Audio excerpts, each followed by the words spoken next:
पटना वासियों और उत्तर बिहार से आने वाले लोगों के लिए राहत भरी खबर है। बिहार के पथ निर्माण मंत्री नितिन नवीन ने गुरुवार को दीघा से दीदारगंज तक 21 किलोमीटर लंबे जेपी गंगा पथ के अंतिम सेगमेंट का निरीक्षण किया।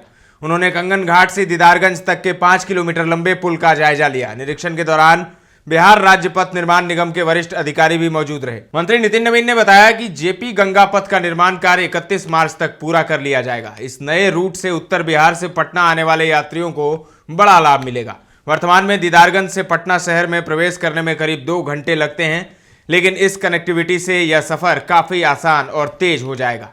आगे उन्होंने कहा कि यह नया रूट जेपी सेतु और 6 लेन पुल से जुड़ रहा है, जिससे पटना में बढ़ते ट्रैफिक दबाव में कमी आएगी। मंत्री ने कहा कि इस मार्ग को गायघाट, अशोक राजपथ, पीएमसीएच, गांधी मैदान और अटल पथ जैसे प्रमुख इलाकों से जोड़ा गया है, जिससे शहर के भीतर आवाजाही सुगम होगी। सुनिए क्या कुछ कहना है पथ निर्माण मंत्री का, नितिन नवीन का। बिहार वासियों का पटना वासियों का एक बहुत बड़ा सपना जेपी गंगा पथ था, जिससे कई स्टेज को माननीय मुख्यमंत्री जी के निर्देश पर कई अलग अलग स्टेज को पूर्व में जनता को समर्पित किया गया था। लेकिन जो पूरा योजना था दीघा से दीदारगंज तक, इसकी सबसे बड़ी जो खूबसूरती है कि आप देख सकते हैं कि जेपी गंगा पथ यानी जो हमारा जेपी सेतु है वहाँ से और पूरी तरह से छपरा के पोर्शन से लोग जुड़ रहे हैं अटल पथ के माध्यम से, और यहाँ पर वो 6 लेन ब्रिज से जुड़ रहा है। यानी पूरी तरह से पूर्व पश्चिम दिशा को कम से कम एक बड़े 21 किलोमीटर के पैच में दीघा गंगा नदी के तट से जुड़ रहा है। तो कहीं ना कहीं मेरा ये मानना है कि पटना वासियों का जो बड़ा ट्रैफिक जाम का जो व्यवस्था था, लगातार जो पटना वासी परेशान रहते थे कि हमको 0 माइल का ट्रैफिक से, उससे भी निजात मिल रहा है। और साथ में 4 लेन ब्रिज, पूरी तरह से 21 किलोमीटर का सफर, और पटना में इसमें कई जगह से एंट्री दी गई है। कृष्णा घाट से दी गई, कमिश्नरी ऑफिस के पास, गोसाई टोला के पास, फिर अटल पथ से।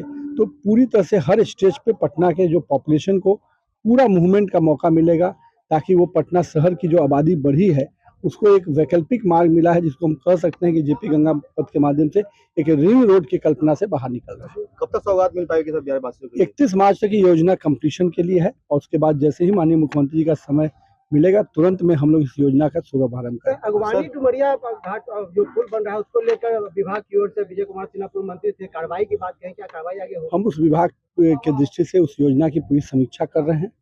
क्या क्या निर्देश हुए हैं विभाग के और माननीय मंत्री जी का, वो निर्देश को हम देख ले रहे हैं, तब उस पर निर्णय करेंगे। बड़ी त्रुटि पाई गई थी सर? निश्चित रूप से वो सारी चीजें जानकारी में हैं, एक बार पूरी तरह से उसका अवलोकन कर लेंगे, तब उसकी समीक्षा के बाद बताएंगे। जेपी गंगा सेतु पथ सर बन गया है, लगभग काम कंप्लीट है। इसके नीचे जो सर जो भी जो है गंगा घाट किनारे काफी वहाँ पर देखते हैं कि लोग पार्किंग कर देते हैं, क्योंकि गाय का तबेला भी खोल रखे हैं उसमें। तो देखिए, हम लोग इस पूरे पैच को अभी माननीय मुख्यमंत्री जी के निर्देश पे हम लोग समग्र उद्यान योजना से जोड़ रहे हैं।